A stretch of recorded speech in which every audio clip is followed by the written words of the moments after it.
Sir, give me a 10 to 15 second intro jingle. For this podcast.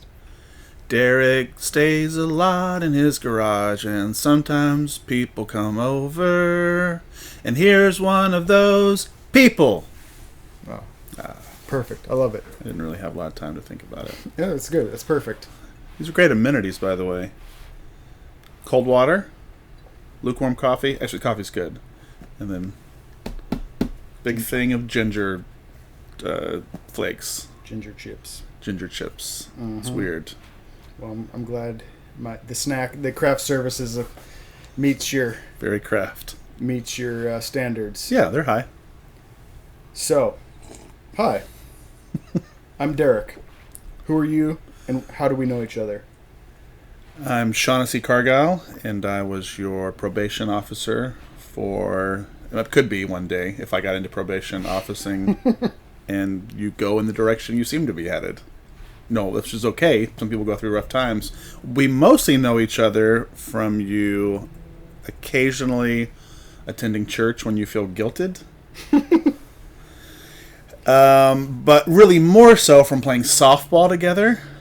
And the best thing, really, is co-coaching, which I hope you're doing it again this April. Absolutely. Okay, with the Miracle League, which, got the Miracle League hat on. Pretty awesome. Oh, I sure do. We get to co-coach a Miracle League team, which I'm hoping you'll be the main coach this year. Just side note, and I'll co-coach captain with you.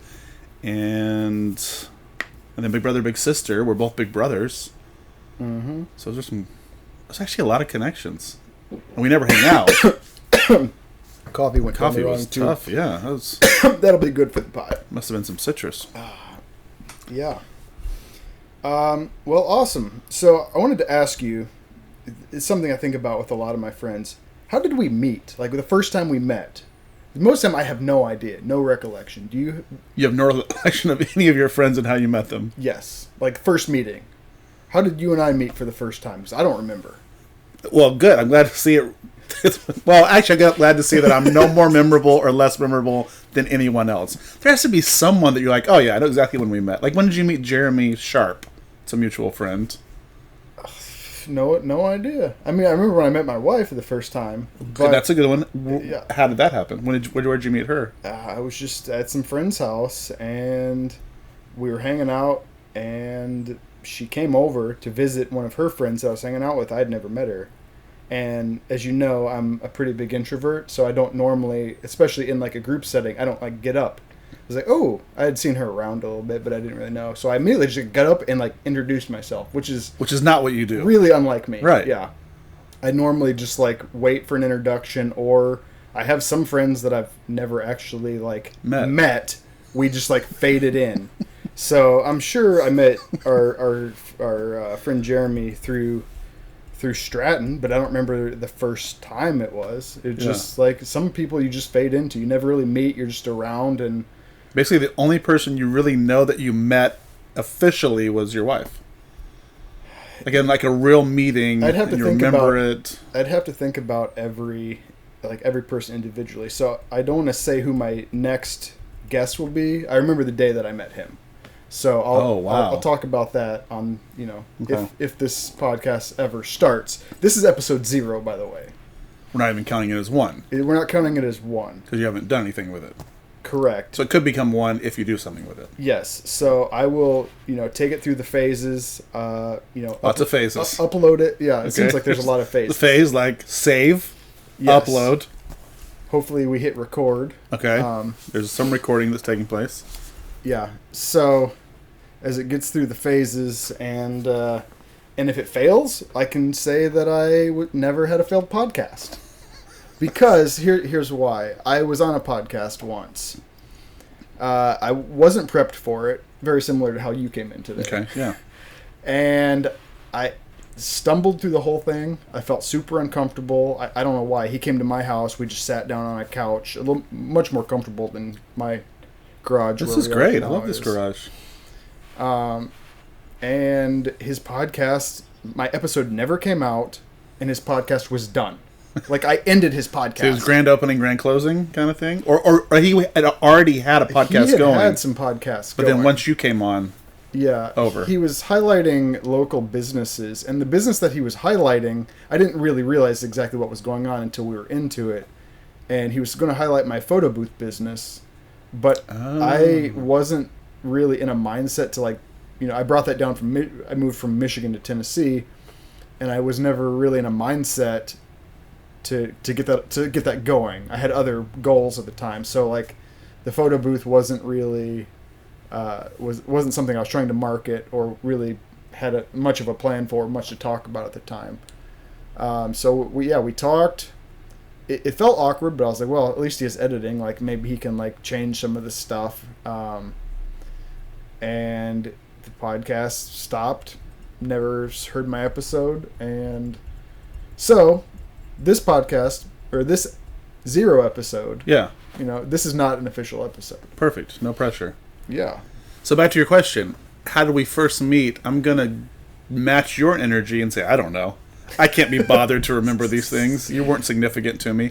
Also, I feel like it was probably through Jeremy somehow. So it may have been probably at church, or somehow maybe you just came to softball.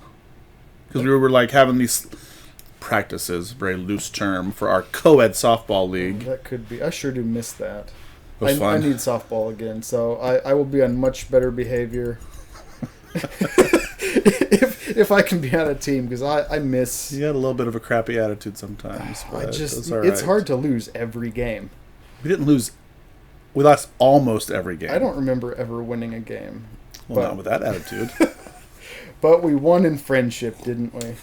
Mm-hmm. Yeah, so this is kind of off topic, but I think that's what this podcast is going to be a lot of anyway. Off topic. I did my Is that first... what it's called? Off topic? Oh, I've got... We're going to talk about the title of this. Okay, all right. It's I've given it a lot of thought. But I took my first Brazilian Jiu-Jitsu lesson last week. Naturally. And so that's like, I said, I got to get into sports. I got to do something that's exercise. And man, just doing the warm-ups, my body hurts so bad. Like my glands on the side of my neck, my abs.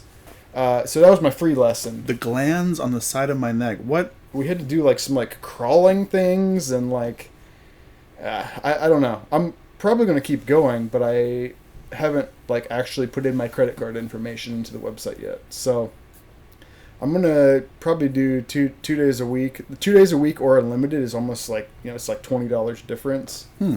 But it's really hard for me. If I can't like fully commit to something, I don't want to do it.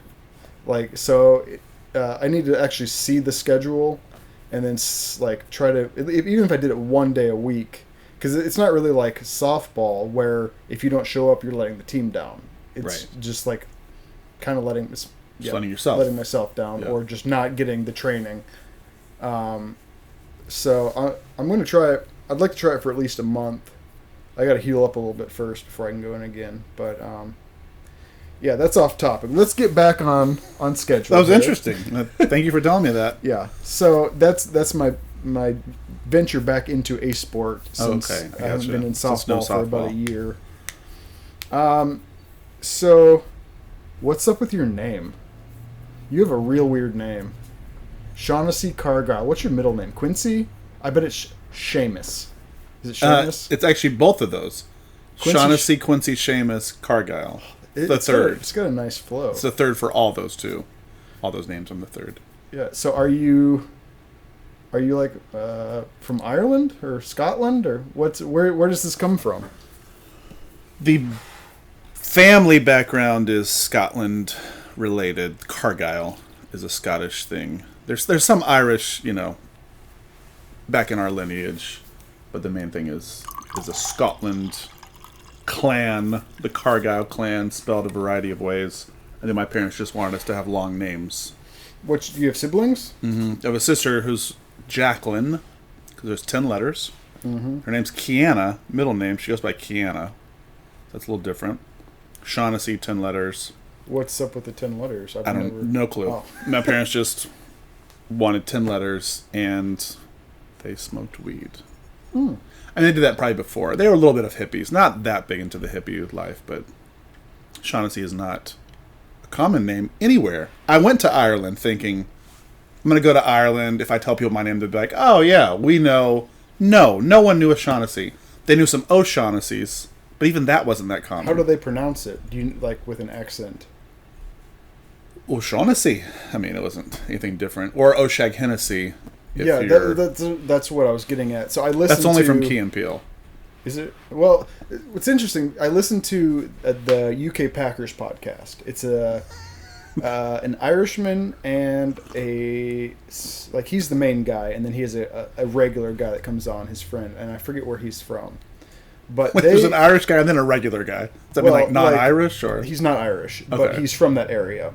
Okay. And they were talking about they talk about their local area and their friends, and they pronounced it Shaughnessy, like shock, like electrical Shaughnessy.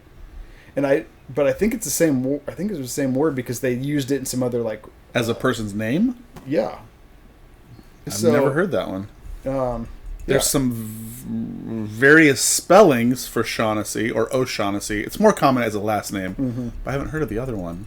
I think the common thing with people our age, everyone names their kid their last name now. Have you noticed that? It's I don't want to name any specific people. I don't know who's actually going to listen to this. I don't know who's going to listen to this. Nobody. But I just noticed a lot of people, women, will use their. Well, I guess I even have friends that are our age that their mom did that. So maybe it's common. I just don't have kids. And used their maiden name as their child's first name. Yes. Oh, I'm not familiar with this. I see that a lot. I could name drop Stratton Tingle. His mom's maiden name was Tingle, or his dad's maiden name is Tingle. His dad's maiden name. Mom's maiden name was Stratton. So that's where he got that. So I mean, they've been doing it for years. His first name is his mom's last name. I had no clue. I just thought it's a unique name. Obviously, both names. Interesting. Yeah. So I've been seeing it a lot, but now that I think about it, it's been a thing for a while. Huh. Have you been to the UK area? I don't actually UK, and then there's several names for that area, but I think each one kind of has to do different the EU, the UK, that across the pond. I went never in my whole life, but always wanted to until 2019. I always thought it'd be cool to go to Ireland because of our name. We have some family things there, or maybe Scotland, but I was never going to go because you have to have money. Yeah. And a job where you can take off work, and you have to have certain, I think, privileges in order to travel internationally, which I did not have. So finally I just went more out of a sense of duty. Couldn't afford it. Just put some stuff on a credit card, paid off most of it. As one does. Yeah, and just was well, I have a job at the time where I could take some time off eventually. I just got to do it. Went in 2019 actually because a friend of mine had passed away who had a last name Reed, which was Scottish. To my knowledge at the time, although it turns out I was wrong, he had never gone to Scotland but always wanted to go to Scotland. He and his wife would talk about it for years. Mm-hmm. They had books about Scotland on their dinner table or the coffee table kind of thing. And so after he passed away, he was only 39, I guess. I was man, he's never going to go. I'm going to go and visit some places in Scotland and get something that relates to the Reed clan and bring some things back for the family. I felt it was a personal mission, which I'm glad I did it. It was kind of cathartic for me too, because I had known him. Stacey's his name since he was 5. We were It's my sister's name. Stacey? Oh, cool. We'd grown up together, had shared a lot over the years, and so I felt man, I have to do this. So I did it. Then I found out later on, actually he had been to Scotland before, but it was only once. It was when we were 19. He had actually went, and then I was oh, I remember that trip now. Yeah, he went with some friends. Either way, I went in 2019. Went to Dublin, Ireland, then went to Edinburgh, Scotland, so that I could kind of celebrate him, pay homage to him, or homage. I'll go with any of those. Homage. It's probably a word I've never used. Let's go homage then. Tribute. Yes. Tribute. I was no, it's pronounced homage. Oh, tribute, yes. That too. Was going to go back every year, that was my idea. Like, you know what? I'm just making this a yearly thing around the time of my birthday in October, mostly because it's the cheapest time to go. You're off season, weather's still good enough. It's amazing. Then 2020, no travel. So then I went last year, 2021 of October, went to Dublin, hung out there for a while, some port cities, and then this time did what I wanted to do last time too, which was get to Liverpool. Spent a couple of days in Liverpool so that I could just do all things Beatles, which didn't quite work out that way, but yeah, I'm kind of a big fan. Liverpool's in which country? So that's in the UK. So you're, I don't know, hour and a half outside of London, ish. But it's not. So it's a short flight from Dublin. The whole UK is somewhere I really want to go. I'm heavily Scottish, also. I've done all the DNA tests. All four of my grandparents are still alive. So last summer, I had them all spit into a vial. The thing that's crazy, without any context, or did you tell them like why we're doing this? My one grandpa can't hear very well, and he saw my grandma do it, so I think he followed suit. But I ended up printing them out like everything. They're really interested in it. My uncle John has done genealogy. Like I've kind of got into it myself, and then like when we hung out at my grandparents', I can't remember if it was 70th wedding anniversary or 75th. We kind of hung out. The Tedrick family, we're not real talkers. We hang out. That's kind of spitters. Yeah. But anyway, I talked to him for a long time, and I've never been really close with my Uncle John, but it was like, I would tell him the little bit that I'd know, and he would like people to just like spew off all this like family history, and he'd be like, oh no, that's not correct. I'd be like, oh, well, I thought maybe this and this. He said, no, that's wrong. And then he would tell me why, and Ancestry, it's like a lot of like user-based, like if you and I were cousins, you'd put in what you think is the connection. I'd put in what I think was the connection, and it'll give you like suggestions. Okay. And he'd be like, "Oh yeah, that guy called me, and I said, well, I could do this, or this person could be connected to this, or I have a theory," and that guy went and posted it as fact. Interesting. So what I've found is the Ancestry. It's like Ancestry.com. Yeah. Yeah. Like the heavy users, they hide their information, they guard it, and they don't share it.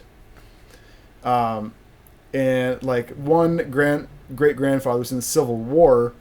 I had found someone had posted they had found his journal, and so I tried really hard to get it. I finally contacted the lady. She's like, "Oh yeah, this person over here bought it from me." So I tried contacting that person. They just cut me out.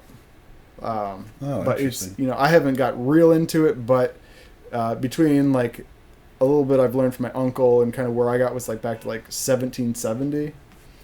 But it's like heavily Scottish. The other crazy thing is that every time I sign in to Ancestry.com and look at my grandparents, it changes. Like, they're like 50% Scottish, and the next time it's like they're 30% Scottish and 10% Irish. Like, I don't know if it's getting more accurate, or if... I don't know how it works. I'm hoping they're getting more accurate as they get more tests. Get more people, right. Yeah. But yeah, I've really, really wanted to visit that area. What was your favorite place to visit, or favorite place that you did visit? It would have been hands down Liverpool. Mm-hmm. My goal was to get to Liverpool because I wouldn't say I'm a Beatles enthusiast. I don't have like memorabilia everywhere and wearing it and display it everywhere. But I love the Beatles. Do you have the poster of them walking across the sidewalk? No, I don't have the Abbey Road. I know very little about the Beatles, but that's it's heartbreaking. I feel like everyone needs a tattoo of that or a poster. Something related to it. Yeah. I mean, the Beatles were the first record that I remember listening to on our record player. We didn't have our kids' music. We listened to our parents' music. So I remember being like 6 or 7 and just dancing around the living room to She's Got a Ticket to Ride or She Loves You, which are Beatles songs, by the way. Okay, pretty famous Beatles songs. On, just these little bitty... I've tried listening to their discography a couple of times. You couldn't do it? I was also raised on records. The Eagles, Journey. I'm trying to think of my mom. I think she got rid of most of her records. Burned them. Probably. Yeah. But I remember Nights in White Satin. Moody Blues. Moody Blues. She still claims to like them. I found the most killer dubstep remix of Nights in White Satin by Zed's Dead. And I was like, Mom, you gotta check out this song. And she hated it. She absolutely hated it. You ruined it for her. I thought she'd be so excited to bond. Because I love electronic. She wanted no bonding music. Over that. No, she hated it. No, she hated it big time. Well, that Beatles, big deal to me. And what put me over the top in 2019 to actually go to Ireland and then go to Scotland to pay tribute to my friend Stacey. Because I thought about it after he passed away. It was within a couple months. I was like, man, I got to do something. And I was thinking about, he never went to Scotland. Him and his wife would talk about it. I've talked about it with him before. Not as like, we're going to go together. Because I knew I'll never go to any of those places. That's just like something you see on a Irish Spring commercial. And like, oh, Ireland. And so beautiful. And, oh, that'd be neat. My name is from there. But I'm never going to go there. You have money and resources and stuff. Mm-hmm. After he passed away, it was within a couple months. I was like, man, I got to do something. I felt like I don't know, some kind of journey or trip, not just to process what happened to him and losing him, but in honor of him, for his family. I don't know. I got to do something. I'm just sitting here. I feel like so inadequate. I don't know. There was a Beatles movie that came out, Beatles themed movie called Yesterday. And it's a story. It's set in the UK, and there's a guy who's a local musician. He's all right. Doesn't really have much of a following. He would love to be an actual touring musician, but he just kind of plays around, works at like a factory job. There's an accident that takes place, kind of like a natural phenomena, and one of the results of this big accident is the Beatles never existed. It's kind of a weird thing, and only he really realizes it at first. Oh, no one knows about the Beatles, but I know about the Beatles. He rips them off. And so he rips them off and starts singing their songs. So suddenly this little small town, whoever, becomes like an international star. And the Beatles music is huge in modern day. And so anyway, there's lots of kind of cool things. It's a different take on a story. There's a love story component, all that kind of stuff. There's a journey that he's on. But for whatever reason, after watching that movie, it was me and two friends in the theater. After we watched it, that next day I was like, all right, I'm just buying my flight. I'll figure it out later. When's like a time that's a little cheaper than normal, and it's like September, October, you're off season, it's not summertime, it's not when this is happening, weather's still nice enough. Like, fine, I'm just going to purchase the ticket, and then I'll figure everything out later.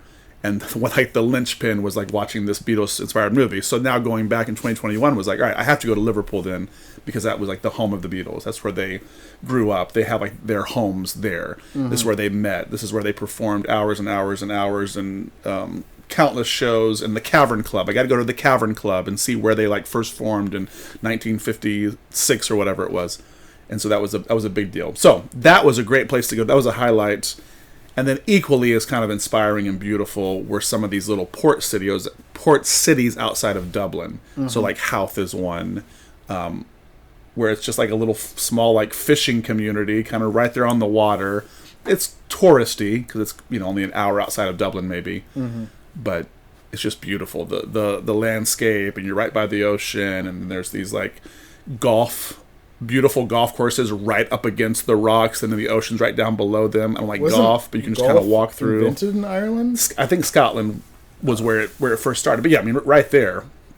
So it was just wild, and the people were really most people I met were just pretty incredible and pretty friendly and pretty interesting to talk to, and especially in those little cities where I could just kind of waste time. So either Liverpool or Howth, I guess is how they pronounce it, were places that I will go back to. So now the goal is every year around the time of my birthday, which is in October, to take a trip. That's awesome. It's just a little more expensive. It'd be a lot less expensive, and you could do more if I went to like a Latin American country or a South American country. Yeah. So did you say you went one time with friends and then you went one time by yourself? Both these were solo. That's cool. Solo trips. I mean, that takes some balls. Like, I have a hard time doing anything alone. Just like, it's a lot. I mean, it helps. Like, a lot of the places I've gone or thought of going, English was not the first language, so that probably helps. Oh, sure. But are they pretty, like, did you meet anyone who wasn't really welcoming of an American? Because I feel like we kind of have a little bit of an X painted on our back sometimes. Well, it was interesting in 2019. because we had a president that was somewhat notable, and maybe, I guess we're okay. Something just crashed into the side of your... cat's out. Oh, the cat. Trash can. Oh. Trash cat. Trash cat. So there were a couple conversations that I had with people like on the bus or public transportation. Yeah, I guess public transportation, of them knowing like, oh, you're an American. One person was like, oh, I love your president. That's not her accent, but she's like, I love your president. I was like, oh, Donald Trump? She's like, oh, I think he's great. And she told me for about 30 minutes on and on. I just listened like, okay, interesting. And then met several other people who were like, oh, you're from America? Oh, you're president. I was like, yeah, what do you think? So there was more of like, not so much, oh, you Americans, but at that time, the people that I met were more like, oh, you're president kind of thing. Otherwise, yeah. I mean, it's pretty easy to, in my experience, to get along in a European country when you're white. I'm white. Everyone else was white around me. You don't really like stand out too much. Yeah. It would have been more interesting to me, not more interesting, but because I couldn't really change it. But if you go and you really stand out, like, oh, you're not from here, to see what the response would be. Although the stereotype, especially of like Scotland, is that they're just super welcoming and friendly, and so I would imagine. Well, being by yourself too, like you're not intimidating. Like there's only so much trouble. Like if you were in a group, then I could see people hazing you more. I've just seen being like, more leery, or I've seen photos of people taking pictures of like I don't know if it was Ireland or Scotland, one or the other, where there's like a sign that says "No Loud Americans." At the pubs. So I was just wondering, like, I don't know how common that is. The things that make social media are usually the more extreme things. Right. If it's going to go viral. Like, man, I had such an easy experience. Yeah, easy to get around. There were some places, especially in Scotland, where I was like, just shaking my head and nodding, like, I got a few words that you just said, and I know you're not speaking a totally different language, but the broke and the accent and some of the words were like, I have no clue what that was. But otherwise, yeah, well, that's super easy to get around. That's part of the reason I love the UK Packers podcast, is because it's my Packers, but it's in this incredible accent, and like he's got a lot of times he's by himself, which I really admire. Someone who can just sit down and talk. Like I'm sure he typed it up and put a lot of thought into it, but he just talks for, I don't know, usually about the time it takes me to mow my yard. But it's interesting, and you're in it. Love to listen to it. Yeah. Sorry about Aaron Rodgers. Saw he's going to be traded pretty soon. So to the Bears, actually, which is crazy. If they trade him, I guess it wouldn't be so. I mean, we'll get if we. Jordan Love looks great. Trade him and Devontae together, and get someone to sell the house. If they franchise tag Devontae, man, this is a whole. I could have my own Packers podcast. Okay, so you should not have got me. You're an enthusiast, I know. Yeah, but we could get someone to sell the house for those two guys, and I wouldn't feel too bad about it. Okay, but let's not talk about the Packers, because man, they'll become a whole different thing. So yeah. So I highly recommend, if you're going to take a trip, either obviously with your lovely wife, who's the only person you ever remember actually meeting, or on your own. Pretty easy to get around, for sure, over there. Did you drive there? From anywhere. I got a car when I got to Dublin, because I was like, all right, I want to get a car. When I went online before getting there, it was like $20 a day. It's like, oh, this is awesome. Mm-hmm. So it'll be cheap. Then I can just kind of maneuver how I want to maneuver. I can get out to like little villages, because I wanted to see, which I saw the first time. I wanted to get out to a little village where you're seeing sheep cross the road. You got to stop for them, and you're just looking around. It's just green everywhere, and there's little water, beautiful streams and everything. Very like countryside. Yeah. So I got a rental car so I could do that, because you could do it on a tour bus, but then you're with a bunch of people. You can't stop and get on and off. Yeah. So got the car, reserved it for like 3 days. So initial cost, I'm like paying like $65. I'm like, this is awesome. Mm-hmm. Except when you get there, you have to get insurance, because they won't let you use your American insurance. So insurance for my 3 days, $200. Mm-hmm. So my $66 venture with cars, which is kind of how I helped justify my whole trip, was like, all right, stay in an Airbnb this night, hostel, $15 a night for a hostel. I'll sleep with 15 people in a room in 2019. I don't care about that. Car transportation is going to be easy. Food is probably the only thing that I'll like splurge on, but still that I can do this trip pretty cheap. Yeah. Still did it pretty cheap considering, because I'm pretty low maintenance. But the insurance on the rental car was the most expensive. Kind of a couple $100, and then you had to have your credit card that had to have like a $500 limit on it to hold the, you know, that you have to submit to them, then you get that money back, so they put a hold on it. So then the credit card had to have $200 for the insurance plus the $66 plus the $500. And so actually I messed myself up the first time because I brought, you know, I had all my credit cards. I'm trying to not use my credit cards. Right. I was like, all right, I'll use this one, and it was not quite this close, but it was like, all right, I need $766 on this credit card to do just this rental, get $500 back later, and I had like $710 on it. Or I don't know. I ended up having to like make calls that morning while I'm trying to get my rental car to a credit card company to apply for a credit card, to get a new credit card so that I just had enough money on it so I could get this.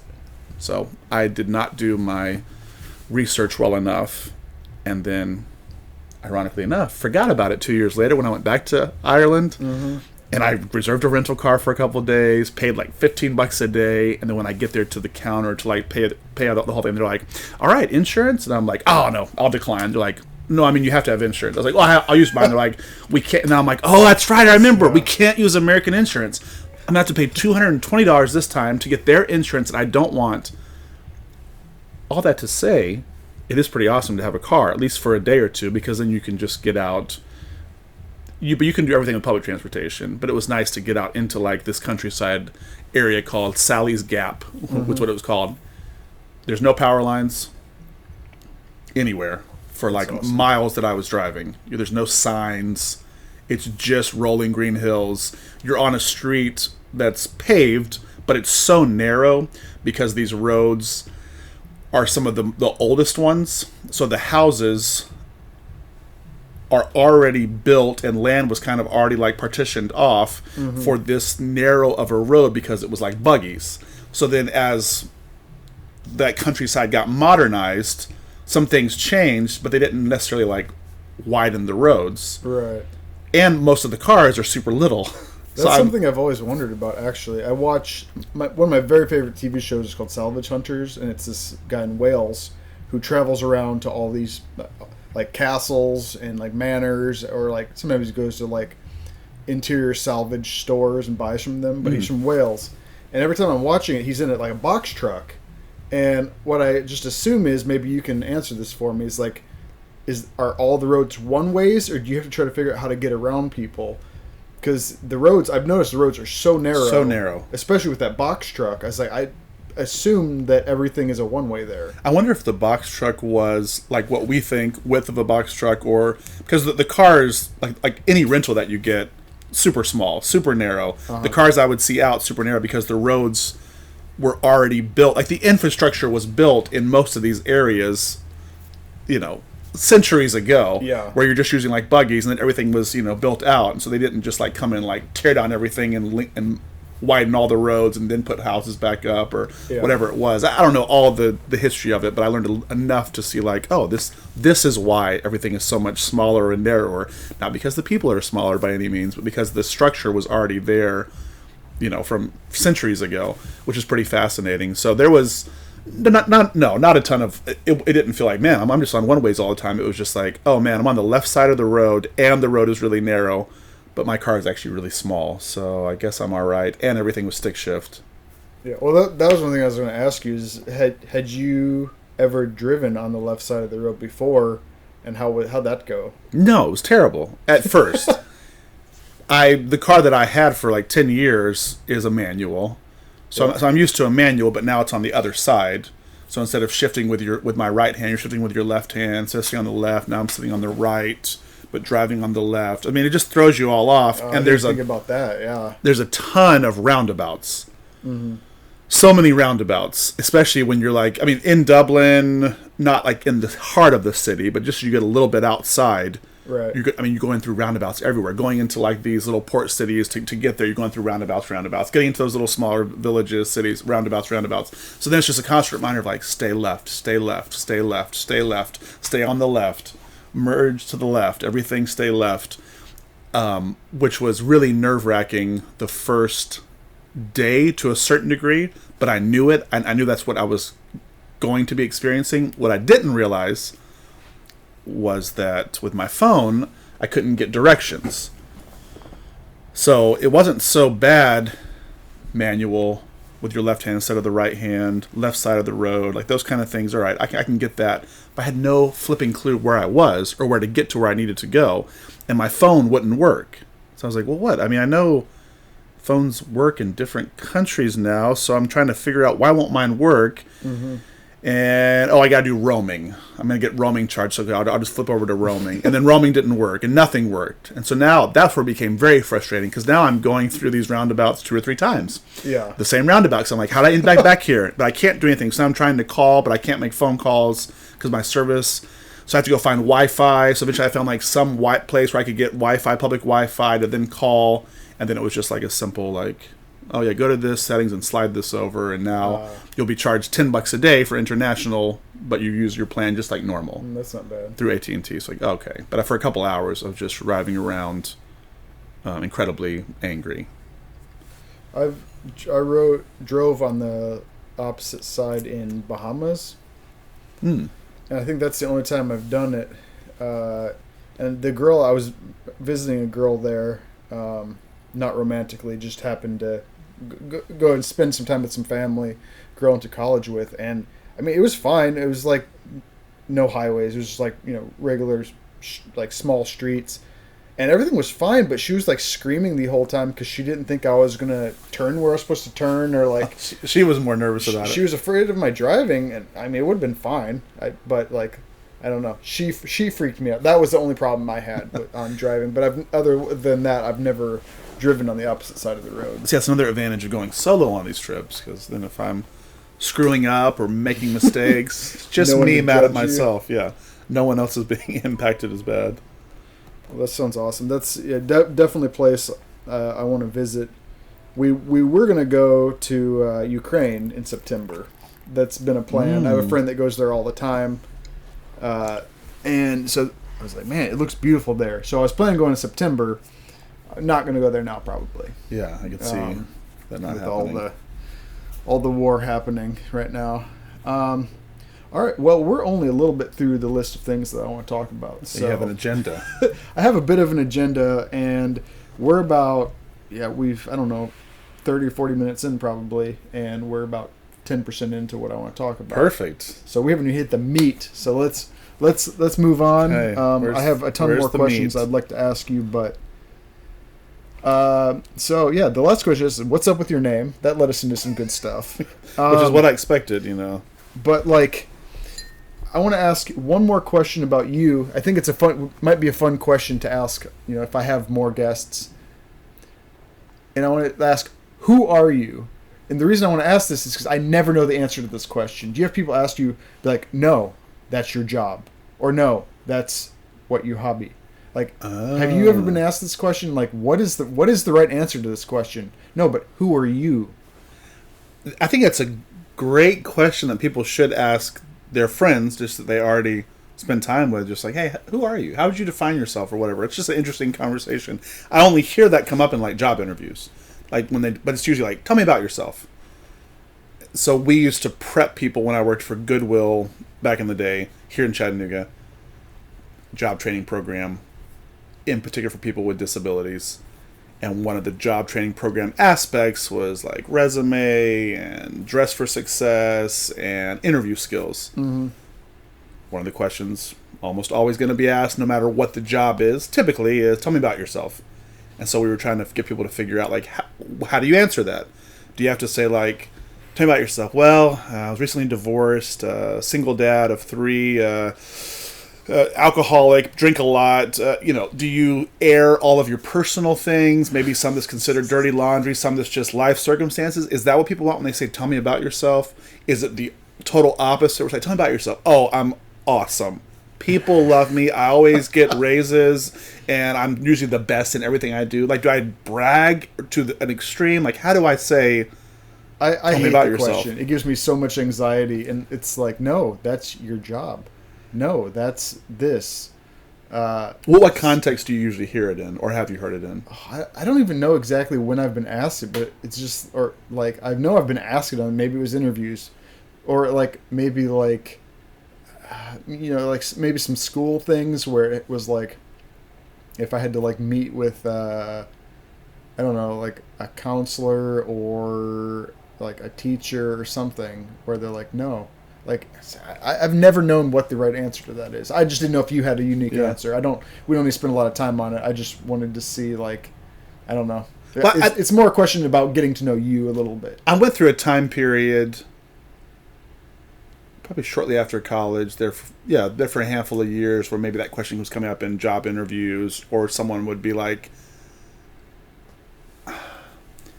maybe people would ask something similar, but it was usually kind of like, what's your politics? What's your beliefs? What's your this? Which kind of relates to like, who are you? Mm-hmm. And I think, you know what? All I want my answer to be is like, I'm a Christian, and I'm a follower of Christ. That's who I want to be known as. Like, what do I want people to think of when they know of me? As time went on, not that I don't want people to know that, but then I was like, actually, that term has many different meanings to people. Yeah. So someone might say, "Oh, you're a Christian." Other people are like, "Oh, you're a Christian." Yeah. So I thought, well, so what do I want to be known as? Because I do want to be known as a Christian, because I think that's like part of my foundational identity. I mean, I don't do a very good job of it. I don't take it as intentional as I should. I don't do the things to really promote that in the healthiest of ways. So I don't want to sound arrogant in like, oh, I'm a Christ follower. You know me. But that's what I want to be known as in a positive way. So that's a good question. So I remembered while you were talking, I remembered the last time I was asked, I was to part of my training for the job that I was in, the girl that I work for had me go to some job development stuff. And so that was when the last time she asked me, and it was basically to get me to like, I am not my job, so that like Derek is always 100. But sometimes Derek as the producer is sometimes a 10. Like, but it never affects Derek being a 10. Sometimes the producer is not a 10, but Derek is always a 10. So it's like, if we lose a softball game, I'm still a 10. Oh, right. And that should not affect who I am. Yeah. It's, I don't My identity exactly. is not wrapped up in these other things. Yeah, that's not who I am. So, like, yeah. I always need to remember there's nothing wrong with me. It's like, don't exactly know what I'm talking about. I'll be the first to admit that. But I think that's the last time I was asked that. And I don't know if, maybe it's just a thought exercise. That's a good one. I like that. But yeah, so for our listeners, we've had rap music playing. We've had a cat knocking over trash cans. What was the rap music? Do Lord. You were talking, and all I could hear was that my neighbor's listening to rap. So you weren't listening to me. Okay, gotcha. Right now we can hear Do Lord. And then Pierre called me. I hear that. Where's that music coming from? The church. I live in Churchville is literally that way. Like 1 block over. Oh, there is okay. I don't know why it's called church. There's a lot of churches, I guess. A lot of churches, okay. But yeah. So I don't know how much is actually picking up. I'd like to think none, but it may be a lot. We are sitting in my garage. It was the quietest place, and last time Shawnessey came to visit, the cat's dander was a little bit of a problem. A little bit, although I think I've been cured, because in the past, like if you said, oh, you know what, sometimes the cats are in this room, but we moved them out of this room and vacuumed, here's where you can stay to visit or sleep over or watch the game or whatever. Oh, cool, thank you for being so considerate. Within 5 minutes, I'm running like a faucet. I've got tissue shoved up my nose. My eye might be swelling. I've had that happen. I'm getting all congested and everything until I got COVID. One of the benefits of me getting COVID seems to have been an increase in a superpower or some kind of power of now cats don't affect me almost at all. I've had one little being around cat situation where I got a little sniffly. It was when I first started spending time around my now girlfriend. Oh. So when I first didn't know about this. Yeah. Oh. When I first went over to her house, this was like a month and a half after I had COVID. And then I realized when I was like, oh, you have 2 cats. Awesome. I think I might like you. And now we'll probably definitely not date was what it was in my mind. But then I realized, like, oh, it didn't really bother me that first time. And the second time I went over, third time, got a little sniffly maybe one time. And I was like, oh, snap. Maybe it's just her cats. Mm-hmm. That could be. I've been around other cats. I'm not just like, want to go to the cat cafe over near St. Elmo around I love cats and I wouldn't go there. One of the things that they highlight is like over 30 cats. I'm like, why would you tell people that? It sounds terrible. It sounds like death, literally death for me. I almost want to test it out. I almost want to go in there just to see, can I handle it? Because right now, I've been in people's homes when I do interviews to interview families who are going to have their child be part of Big Brothers Big Sisters. Oh, right. And they'll have cats. And usually in the past, I have to be like, oh, man, I got to take a bunch of Benadryl before I go in, and then I'm going to be sleepy in 30 minutes. Yeah. I'm like, oh, snap. I think COVID somehow helped me with my cat allergy. Now, my heart doesn't work as well, and I have sleep apnea, and I randomly swell after COVID. That's a whole different thing. But as far as almost no allergy at all. Well, that's interesting. But thank you anyway for being thoughtful of trying to save me from cats. I also kind of like my garage. It's well lit. Very well lit. We have a garage fridge. I actually turned the fridge off so it wouldn't have a hum. Did you grow up with garage fridges? It's a very Midwestern thing. I knew people who had those. We were not in that upper echelon of socioeconomic status where we could afford a fridge in the house and in the garage. I mean, Kanye is from the Midwest, and it's the Kanye Good Life. You know that song, The Good Life? It's about having a garage refrigerator. Wow. Well, then you're living it. So having a garage I bet if I open this up, there's non-alcoholic beer. There is not. There's a real beer in there, I believe. That's left over from soy friends, but there's actually several kinds of beer. No NAs. I was like, you're like the only friend that I have who drinks NA beer. I'm like, oh, sweet. Anyone else? I mean, I don't drink NA beer very often. I like it. Yeah. But if I ever bring it up to someone, they're like, no, I don't drink. I'm like, I know, it's so NA beer. They're like, why would I drink NA beer if I don't drink? I just drink a beer. Or if I have friends who drink beer, they're like, well, I'll just drink beer. I'm like, but there's this. It tastes good, and it's I quite like it. I see. I do have a lot, but I just been busy. Haven't been shopping. Do you like Caliber? I do. Buckler is my favorite. It's from England. It's probably my favorite. Buckler. The liquor store over off of Manufacturers, I think it's called. Is it Riverside? Yeah. They have a really nice selection of 7 different kinds. Oh, and Food City is a good place. But you go to any of the bars in town, even if it's on the menu, they don't have it. Never, yeah. It's like, how is it? You can put 6 in your fridge, hide them in the back, and like you're gonna stay for a while. They never have them. There's brewers, now there's like, I don't know, 7 breweries in town. I don't know how many there are. Somebody just make one non-alcoholic thing that was brewed here. I haven't found it yet. Maybe it's out there. Yeah. Well, Wellbeing, I think they're out of Ohio. All they make is NA beers. They have like 6 different kinds. I don't love it, but it's better than water. Let's check that out.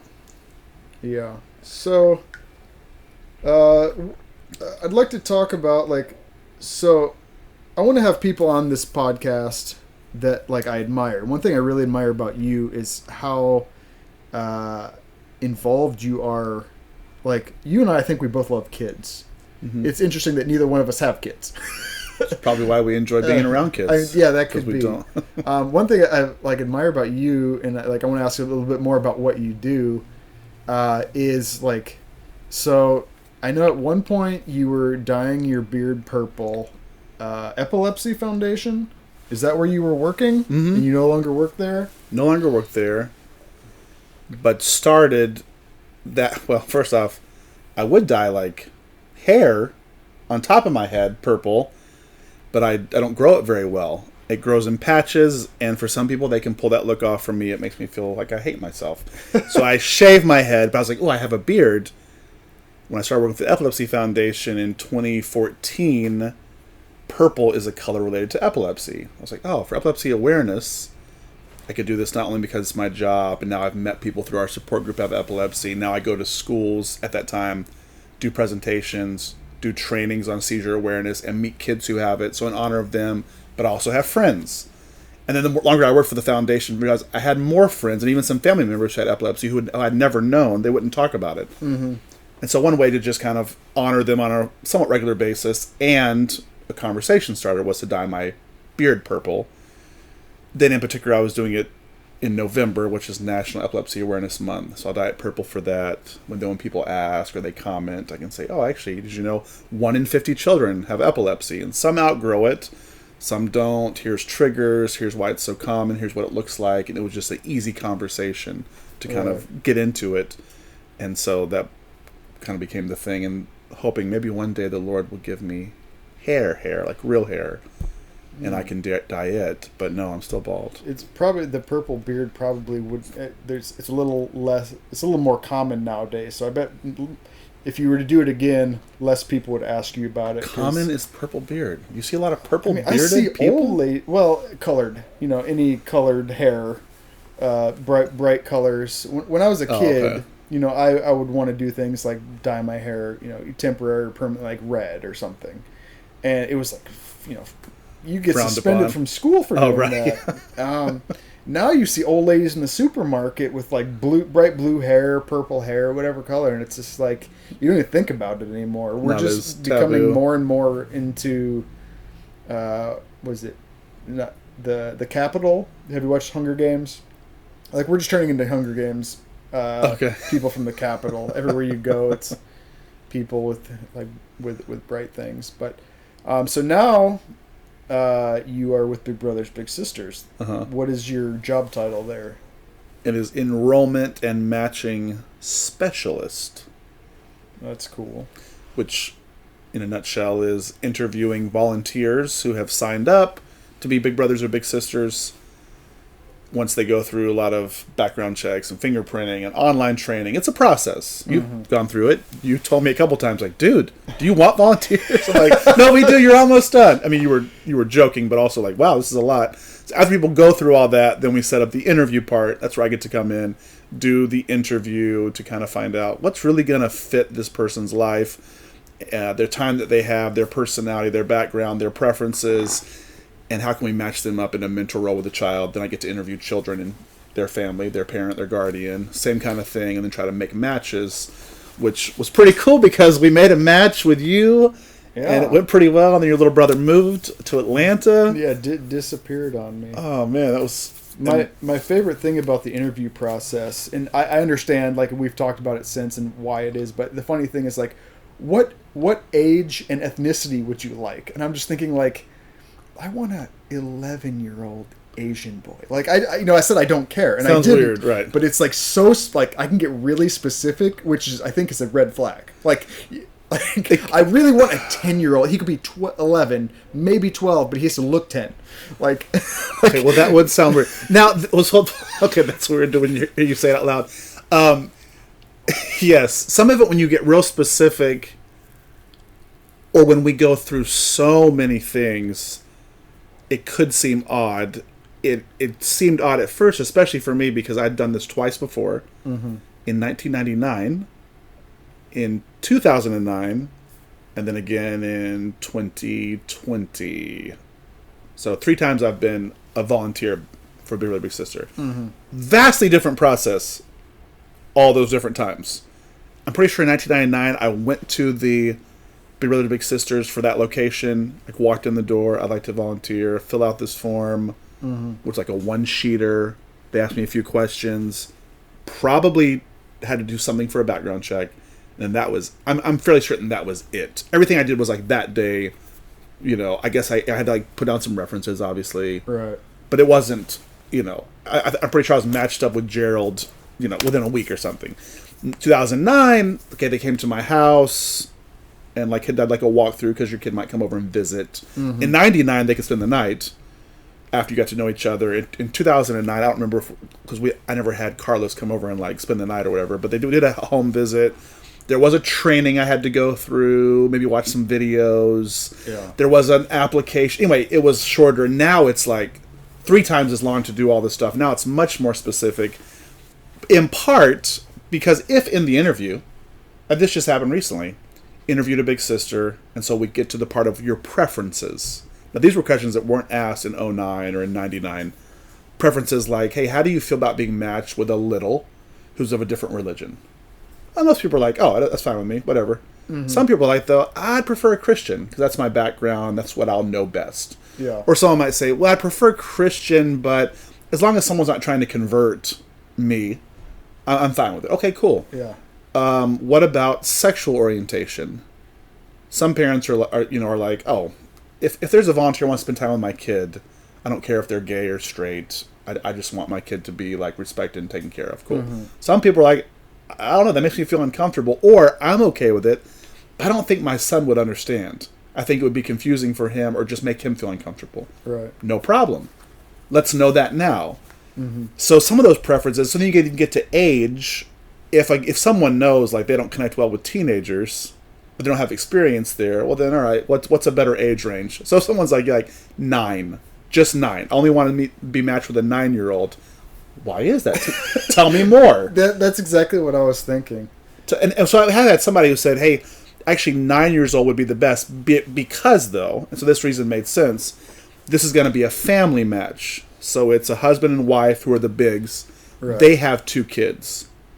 Their kids are like 8 and 10. Mm-hmm. So like actually be best if the little brother was right in between them, because the dynamics of our kids and us, this will actually probably fit best. And it's going to be better if they're into sports, because our kids are sports obsessed. Mm-hmm. So if they don't like sports at all, it'll be, and we want to do this as a family. We want to include our kids. So now we got into more specifics, which means it might take longer. It may shrink the pool of kids who might work well for that. But hey, if that's what you know is going to work well with you and you guys are willing to be involved, cool. It just might take a while. Yeah. So some of those preferences, it makes sense. But if in the process someone's responses led us to think, oh, okay, this is just unreasonable or isn't going to work, then okay, we found out through the interview process. But usually it's to hopefully match people up best case scenario from the start. Right. I don't want to go too far down a rabbit hole, but because this is my podcast, I'm going to ask. Yeah. Do you only match males and females, or males and males and females and females? Or what if I had requested a female? Would that have been an option? No. In any situation? The only way where it ever kind of crosses that gender boundary would be if it's a couple. So let's say it's you and Youngin. Mm-hmm. So she's obviously a female. You guys could be matched as a couple with a boy. Yeah, I remember them telling me, like, they asked me, how often will Youngin be interacting with my little? And I said, never. And they said, okay, great. Well, if she was, then, we'd need to bring her in. Yeah. If a male adult is involved, there's never a girl involved. Right. If it's a couple... So if it was a same-sex female couple, dating or married, they would be matched with a girl. A little sister, they would never be matched with a little brother. Got it. If it's a heterosexual couple, so there's a male and female, they would never be matched with a little girl. It would only be a boy. Oh, that's interesting. So if there's a man involved, the match would only include a little brother. I guess is kind of a way to say it. Yeah, that's interesting. I mean, it's to keep them but safe. In other places, it's not that way. Because I've met someone who was a big sister, I don't know, 40s or whatever, and she was matched with like a 10-year-old boy. So in some other locations of the country, it's a little bit different. That might have been like a school program, so where you just visit the kid at their school once a week. Or like what you and I are doing, it's community-based, where we go pick up our little brother and take them places. Mm-hmm. So that one... I don't know if that is nationally always male, female, and the school-based, there's a little more flexibility because you're just going to the school and seeing them, not transporting them or going places. Right. So I really like Big Brothers Big Sisters. I think it's good to give back to the community, be a mentor, but honestly, some of it is for a selfish reason. It's really good for my mental health. I turn off my phone, or I purposely don't look at my phone, and I'm a kid for 2-3 hours. I was on a trampoline last week for 3 hours, which cool. Maybe is why I'm a little bit sore today. Yeah. So I really enjoy it, but I have no idea who's, as I said, I don't know if anyone's going to listen to this or who's going to listen to this, but you want to give just a quick pitch on Big Brothers Big Sisters? Like, do you need more people? What kind of person would be good? And oh man, just tell us a little bit about that. You gave a great pitch right there, just saying like, man, this is great. Obviously, because I'm giving back to kids, I like working with kids, but actually it's good for me. That's important to say out loud. Like, this isn't just I'm so altruistic and I'm just like such a great person. Obviously, that's part of it. There is that selfish part. I mean, I have a similar. Yeah, I guess. I mean, I would say it's good for mental health, and it's good for. I like to be liked, so like this is what I realized back in 2009. I had a little brother who wasn't as verbally expressive, wasn't as like facially expressive. When you would be around him, it was harder to tell that he was like having fun at first. It took a long time to kind of break down. Yeah. I don't know, whatever it was. And I realized like, oh man, actually, I guess part of why I like hanging out with kids is because they like me and it's fun. And when it felt like he didn't like me, or maybe it wasn't as fun, it was a challenge to see like, oh, do I want to do this? I realized like had that about a month ago. Oh, It's okay. like my little just doesn't talk. And so like he's coming along. He's even like invited me to play video games with him online a couple of times. Just sent me random photos of just something he was up to, some artwork.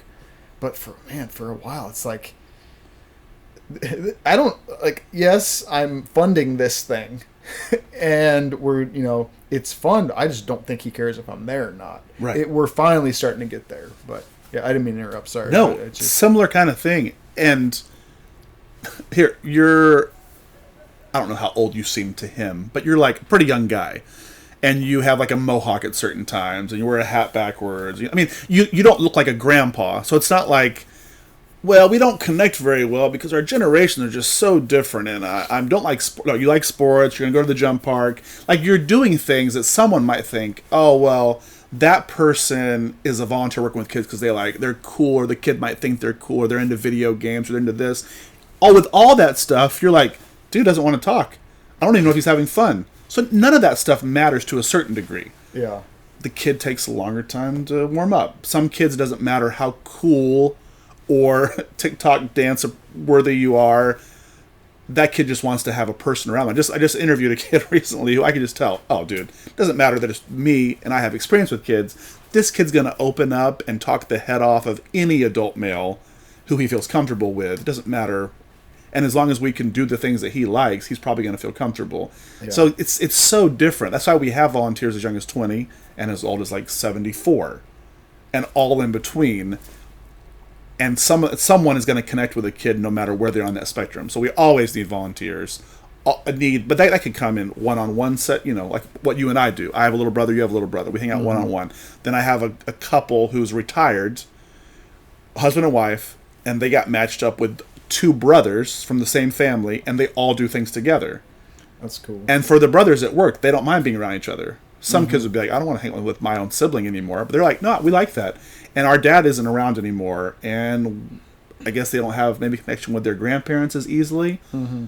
So suddenly this became a great big brother, big sister, even though they're in their 70s and these kids are like 12. But it works. So it comes in so many different varieties and cultural backgrounds and interests. That's why we do all these interviews, and why we get really into like the preferences of like age and race, and because last thing you want is someone to be like, obviously if someone's a racist, you don't want to match them up with a kid, but someone may not be a racist, but they're just like, I'm just not comfortable. I just don't know. Like, I had someone tell me recently, like, all I've really ever experienced is my culture, my religion, and so I want to break out of that, but that's just kind of where I am. So my thought was like, all right, if I have a kid who might fit Christian, middle-class, white background, and they have interests, and it makes sense, that might be a better match for him. Mm-hmm. They're going to both feel more comfortable. Now, if there's a great fit of a different background, then I'll mention that to him. But him being honest with me was good to know, like, wait, let's not put you in a situation and a kid in a situation from the start that may not work, and then 4 or 5 months down the road, this thing kind of disintegrates. Now that becomes actually worse for that kid, and probably worse for that adult too. Like, man, I just failed at this. I wanted to help a kid, and it didn't work. Mm-hmm. Those things could happen, they could happen even if we go into all the preferences and really match people up well. It still could not work. Like in your situation, you guys got along really well. I thought, like, man, what a cool... And then he ended up moving. Yeah. So, can't control that, obviously. Moving, and we didn't even know he was going to move. That was so I just never saw him again. Like, yeah, that one's... left for a weekend and then never came back. I mean, at least, he's hopefully in a good situation, but he was a cool kid. I miss him sometimes. Yeah. Especially because he was not a lot more talkative, but he was more talkative.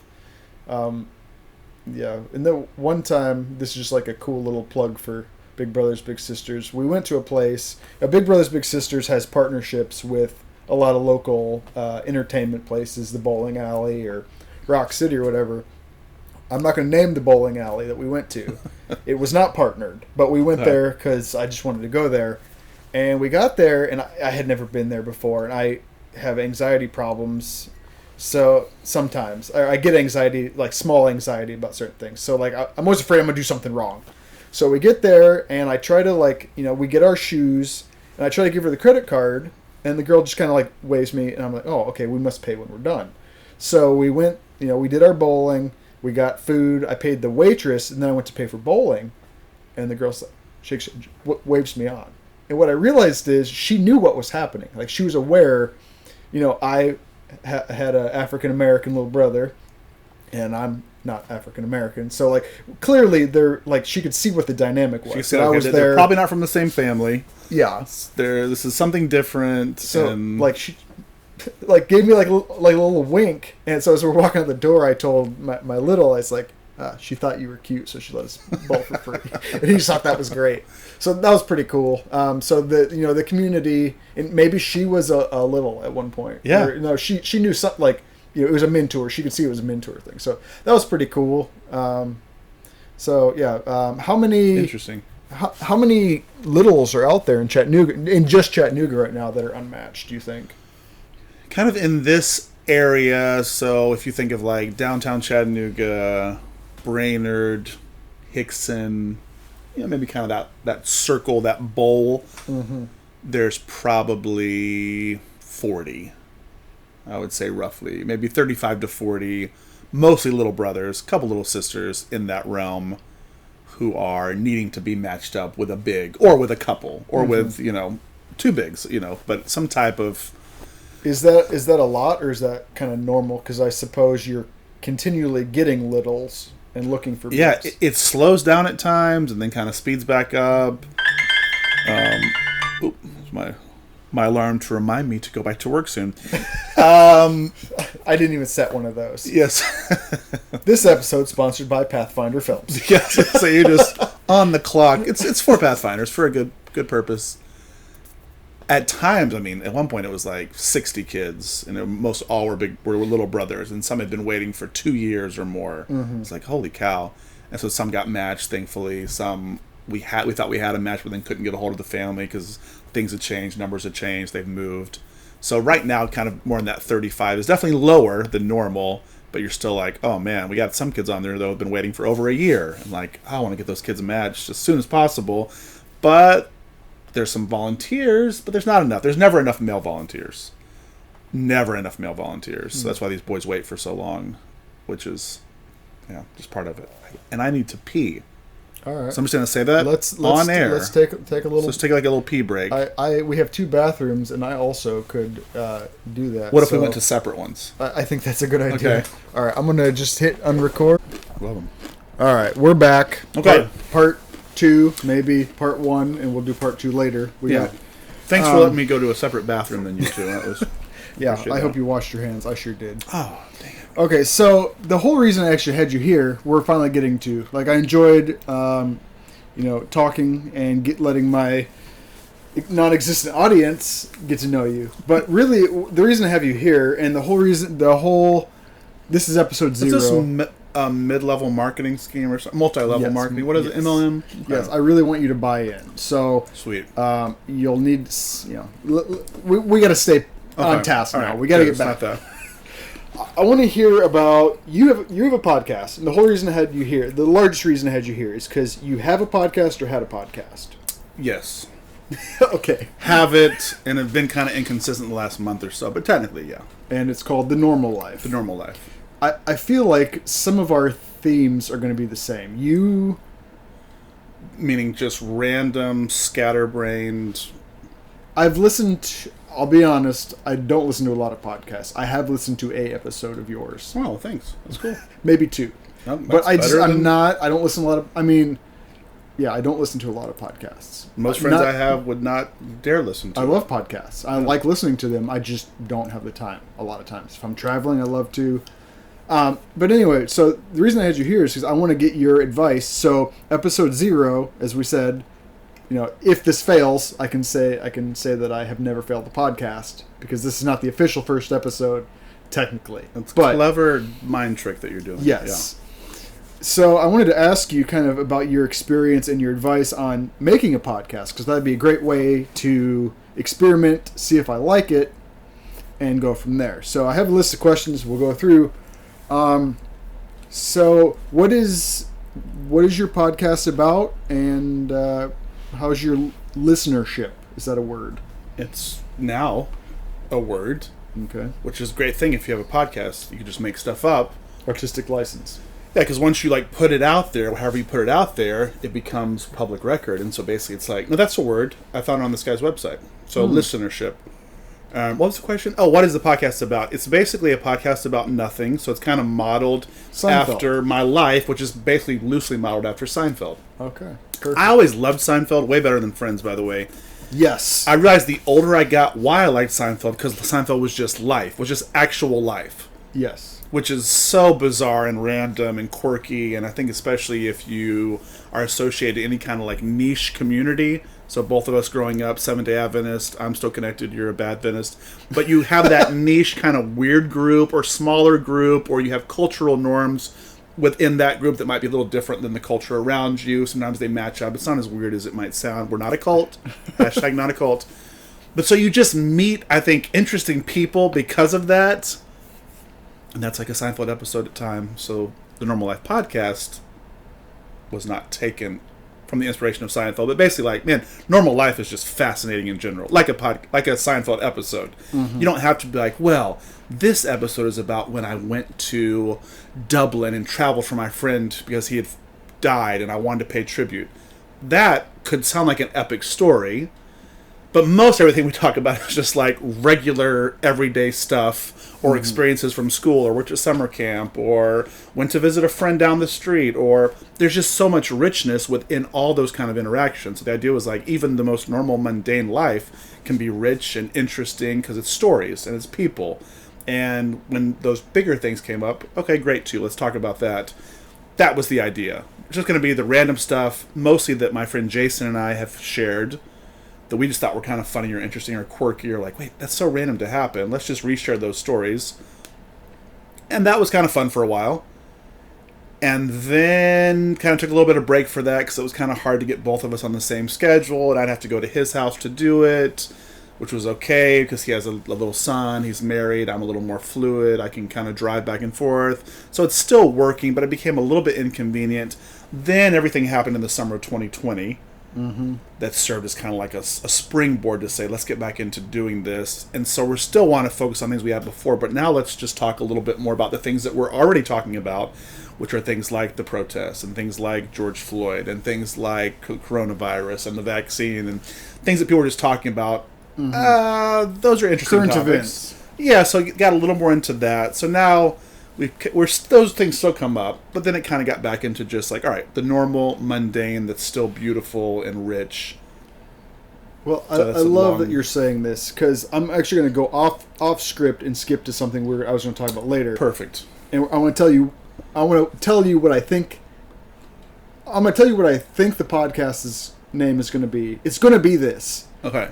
You think it's going to be? I was kind of going to ask your opinion on it, but I don't care about your opinion because it's going to be this. Oh, perfect. That's even better. The podcast name is called Esoteric. What do you think of that? Esoteric. So it's like esoteric. Yes. But esoteric. Tell me more. Your mind's blown. So I workshopped this a little bit at the office. I was thinking, I was doing plays on esoteric, ass-oderic, like the Irish, me being an ass, and like I was thinking of my friend Seth, who is the most like crude person that I know, and so I was like, he was my first guest in my mind before I realized I really need to interview you first. So it was a very vulgar podcast that I started with. That was your initial idea. I want to have a vulgar podcast. Yeah, but I like the word esoteric. So I don't want to get too. I did want to tell this story actually. Okay. I was at the liquor store. That's where all don't remember. As we've established, I do not drink. I was buying something for someone. Oh, I was going to buy Korean beer for my dad, and I go in there to Imbibe. Have you been to inside of Imbibe? Never. Okay, they have beer from all over the place. And I'm talking to the guy. I've bought some stuff there since, and they've given really good advice. This particular guy, I said, "Hey, I'm looking for Kos beer from Korea." And he said, "I'm sorry, we don't have anything that esoteric." And like, I said, "Okay, thanks." And I go around to the other aisle and like look at my phone, like, what does esoteric mean? So I look it up. And I'm like, what? Everything here is esoteric. Like, you have beer from wherever, Ohio. It's like, how is this not like?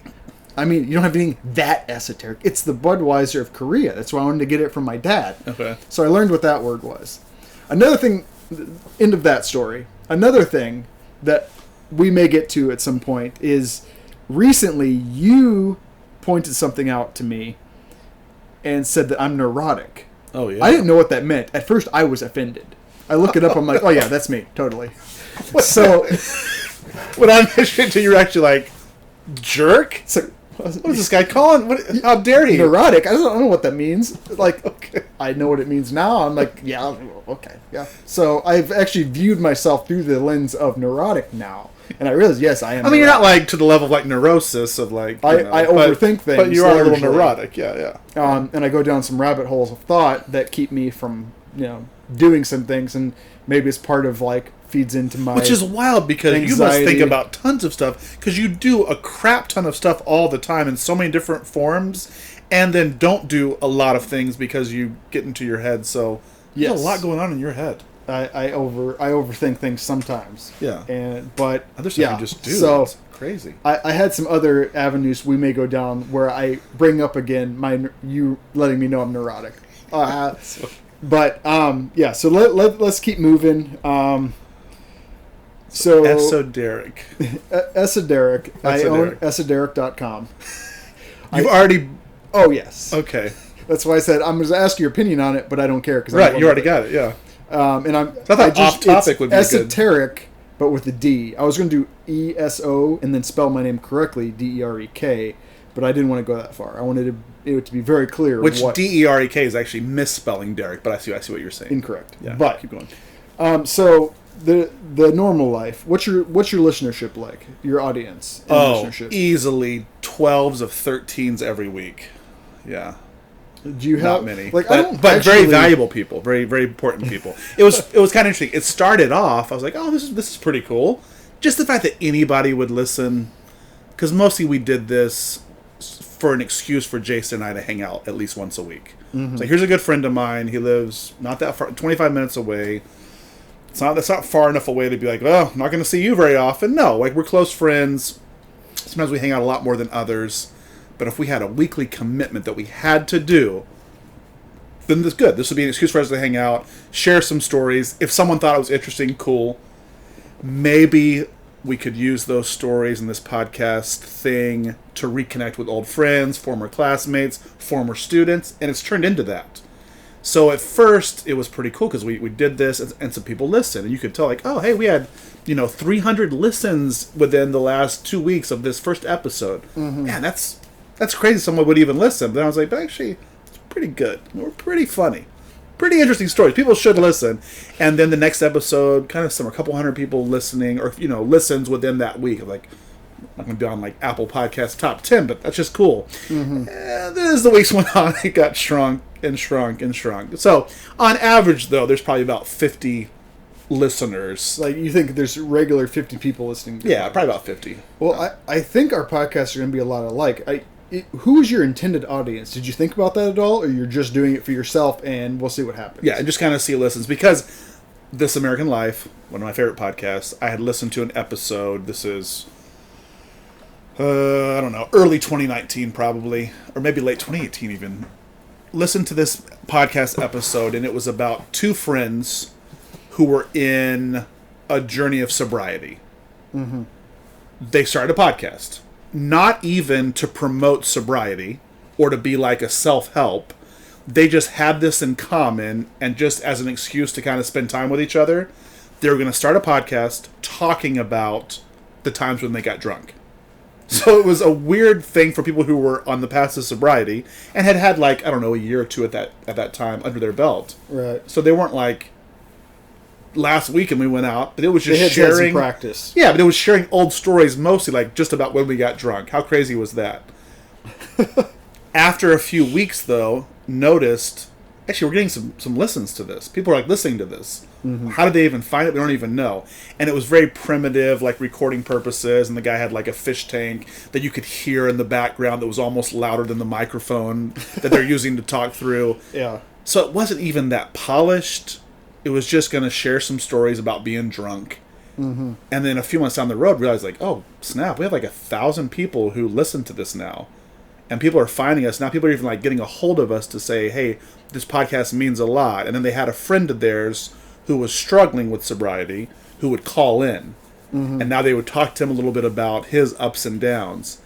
And so they still want to keep it lighthearted and just kind of fun. But eventually it was like, actually, there's more of a purpose for this thing we're doing. Now, that's not what I expected for us, but I thought, that was kind of the inspiration. Like, well, why not Jason and I just get together anyway? This is what these guys did. This is an excuse to get together. I like excuses to hang out. Mm-hmm. Usually we make excuses to not hang out with people.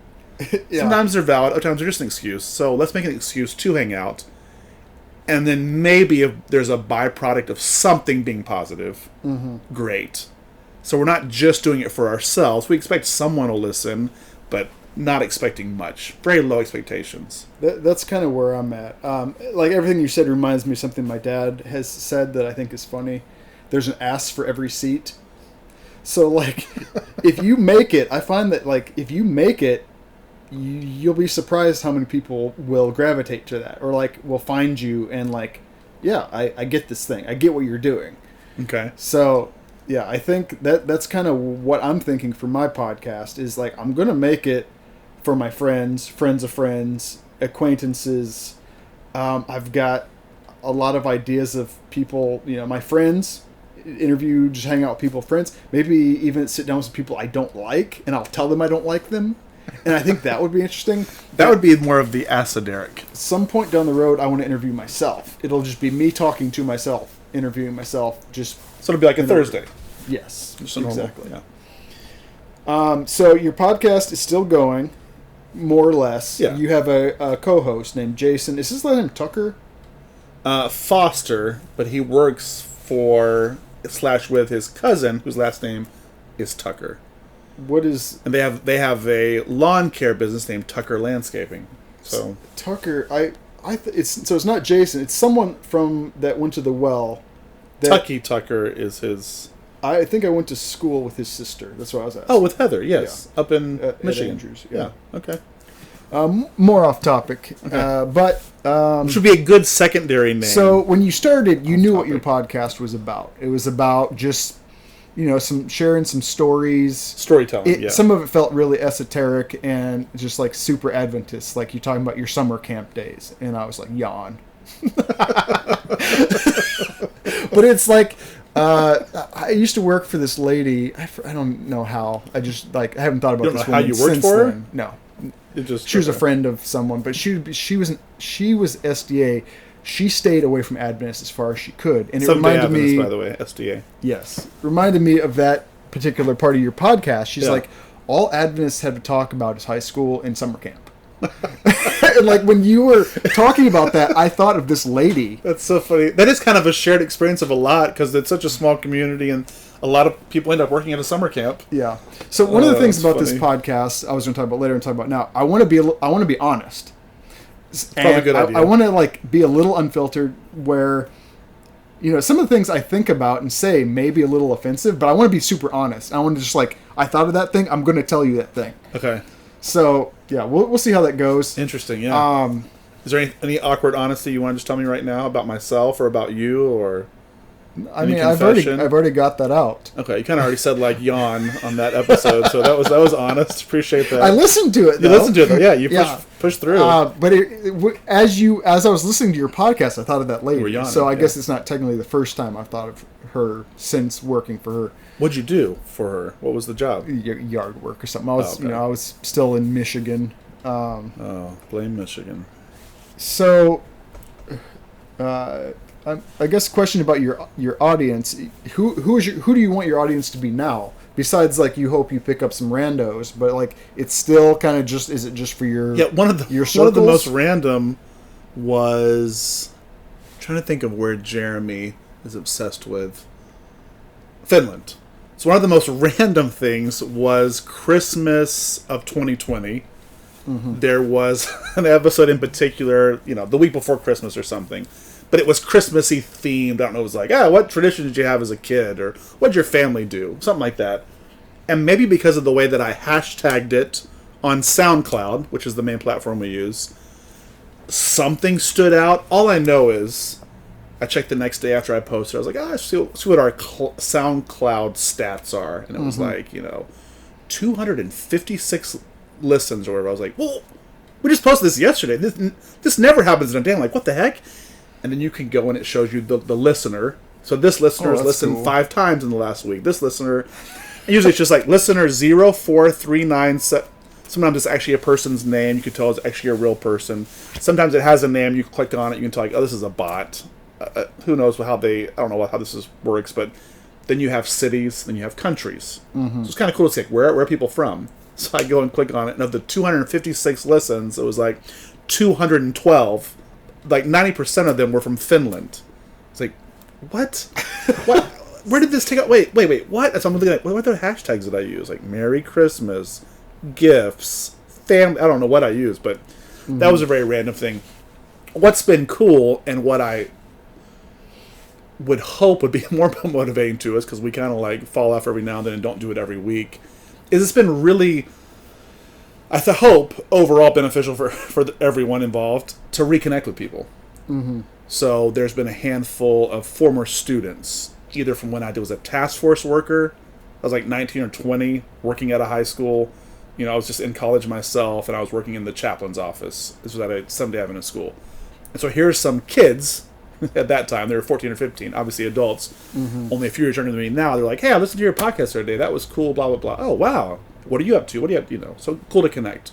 Or friends of mine that I don't see very often who actually listen. I was like, oh, that's cool that they would even take the time to do that. Or former campers, because I used to work at a summer camp for a long time. Yawn. But like a camper, I was like, super cool. And so now we converse, and maybe it's just that couple little, conversation on the side. Wow. But that wouldn't have happened before, probably. Wasn't the goal, obviously, initially, but unfortunately, over these past couple of years, there's been a couple people close to me, or people that I really loved, who have passed away. And so one of them was my friend Stacey, and so then the podcast was used as kind of a way to process that. We also got some stories from other people that knew him. And so here's a way that they can process their grief. So they sent in recordings, and we did like a tribute to him. And then a couple months ago, our coach from high school, who had worked there for 43 years, who was a coach, a mentor. Then I got to go back to my school and work alongside of him, Coach Fox. So, wasn't the intention initially, but we did a tribute to him, and so got some former students and co-workers of his to send in little stories. And so it was a way to honor someone, and it was a way to kind of reconnect with that person who was in my life at some point along the way. May not even been that close, a loose connection, but through the podcast, we could have a little more of a connection. Yeah. That's pretty awesome to me. I mean, more reinforcement that having you on first. Because, everything you're describing is kind of what I envision as, like, a cool thing. And a lot of what you said kind of leads me to my next question is, like, I love SoundCloud, for one. It's my favorite. If I have a choice, I use SoundCloud. Oh, okay. And I haven't seen any other ones where you can comment on a very specific time code. You can on this. Oh, right, yeah. Right. Yeah. I haven't seen that on anything else, and I really like that.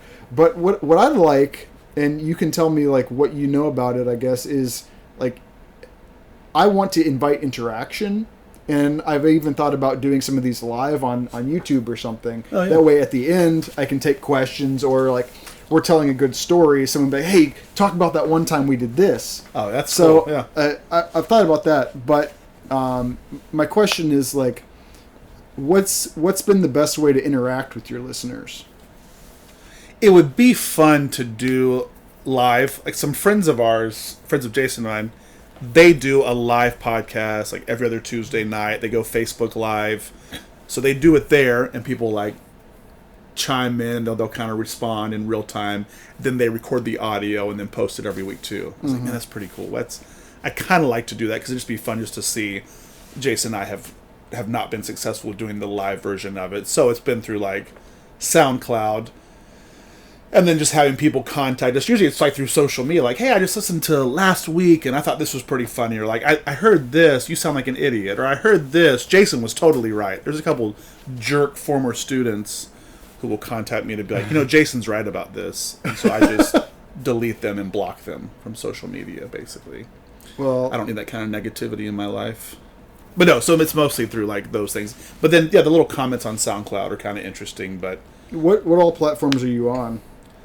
So the host kind of site is through SoundCloud. Mm-hmm. That's where we upload them to. That's where we get most people listening, and then it's on Spotify and Stitcher and Apple Podcasts. Spotify, Stitcher, Apple, and then SoundCloud. It's on those 4. Any chance you'll mention this podcast in your next podcast? I want to say, but this is great because I haven't done a podcast in several weeks. I just want to take what we've done today. You just send me the file. I'll just upload it to SoundCloud under my profile to say, like, here's us talking with this person. Because then it's like, serves both of us. Then you'll have pressure because you'll be like, oh, crap. Someone else already put out this episode. Now I really have to have episode at least 1. Yeah. Well, the other problem is that we're both running out of time. I noticed that both of our phones are blowing up. I had no idea how long this podcast would be. Well, you're long-winded. And so yeah. So we're gonna keep going for about another 7 minutes, and then we're gonna have to take it up again because we're just getting into. I'll have to clock back in. You'll have to actually just work on the clock that you've been doing. Yeah. Yes, and we'll both have to work on the weekend, but. So yeah, we're not going to get through everything that I really want to talk about with you today. Well, I'm looking now and I can't see what it is. I've got quite a list here. There's quite the outline. It's like 2 pages. Yes, it's awesome. Weird. My next question, I want to throw in some fun questions once in a while. Yeah, please. I was yawning. Do all middle class white guys have a podcast nowadays? Yes, that's true.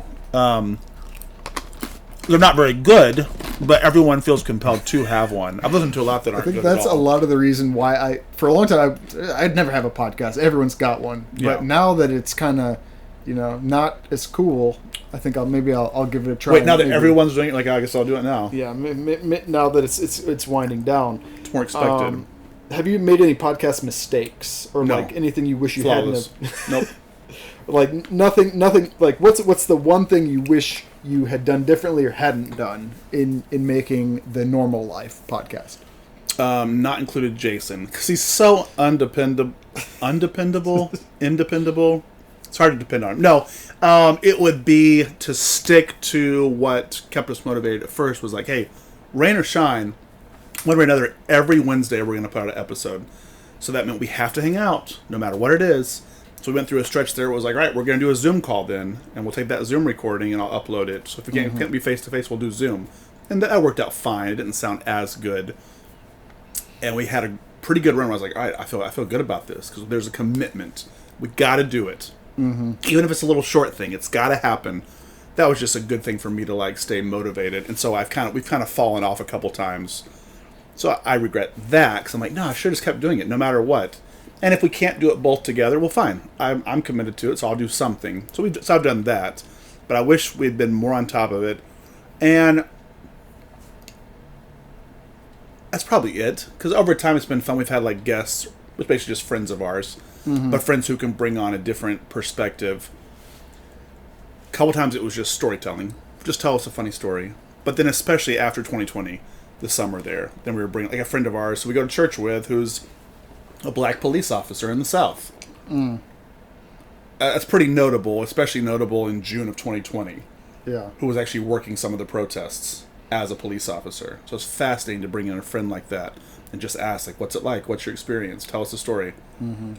I'm sorry, you asked for regrets. Those were like, I'm kind of like bragging more of what I'm proud about. But I do regret that we don't do it as consistently, because I felt like it's important to be consistent, and it matters in some form or fashion, not because it's so great or we're making money or tons of people listen, but there are some people who care and want to hear, so I want to be more consistent. Yeah, I think for me, I'm not going to I'm not going to try to say a week. I think one a month, but if I don't, I don't want to get bummed out about that. Like we were talking before, I don't like to do anything that I'm not doing 100%.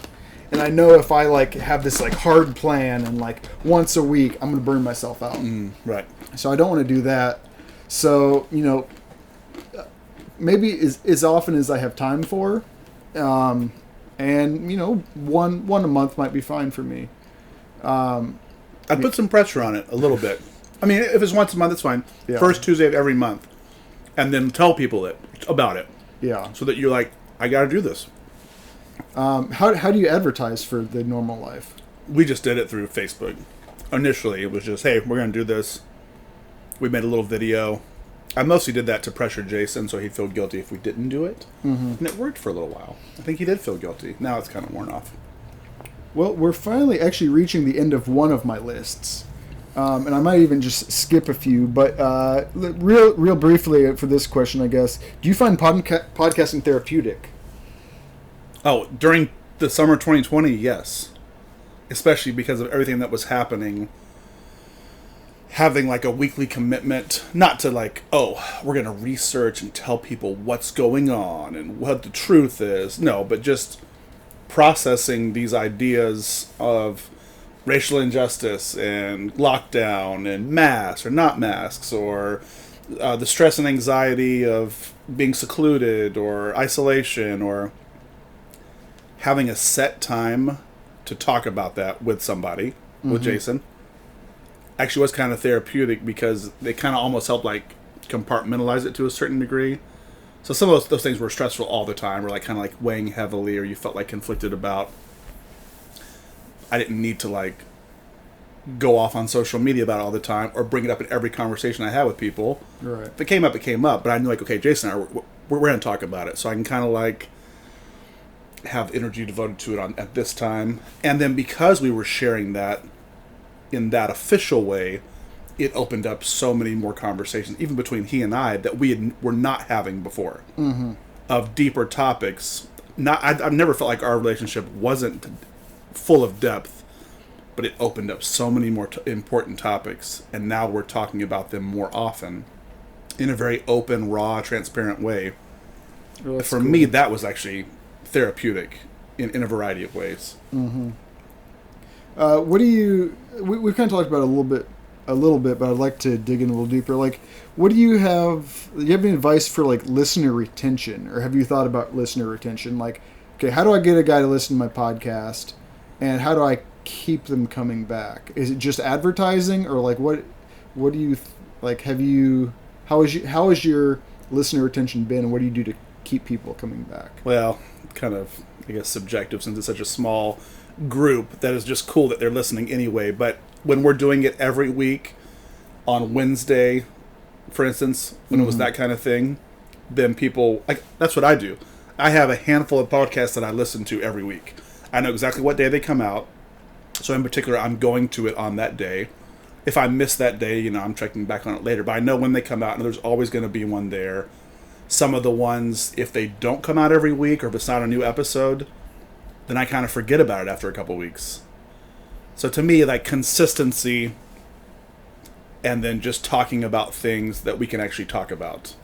So it would make no sense for Jason to be all right, our podcast is about the vaccine. Should you get it or should you not? We're not an expert or anything like that. That topic might come up at times. It's just our opinion. It's good clickbait. Yeah, right, exactly. But we're not going to talk about things that, so that's why I was just storytelling and just kind of sharing random things. So if people like storytelling and people who and random guys who have some chemistry on air, well then cool. That's going to, and if we do it weekly, then there are people who actually enjoyed that. Once we stop doing it weekly, then that's where you could tell, like, people get out of the habit of it. And right. So my last question for this list is, I'm already thinking about ending my podcast.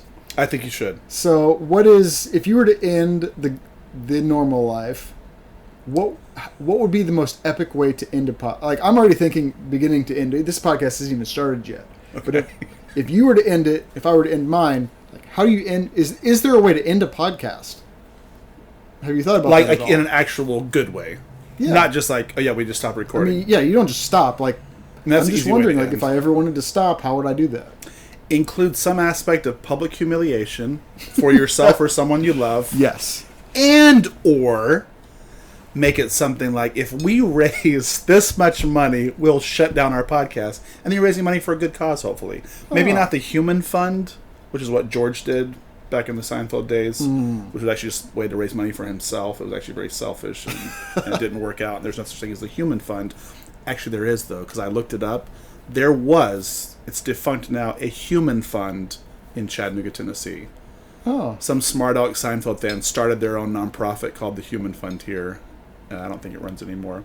But I would want to somehow base the ending on something Seinfeldian, or just publicly humiliate Jason and tie the humiliation to, because of him, we're not doing this thing anymore. Good night, everyone. I like it. Yeah. Cool. That's something good to think about. Yeah. Great to think about. So, we're gonna have to do another one here soon. That'd be but fun.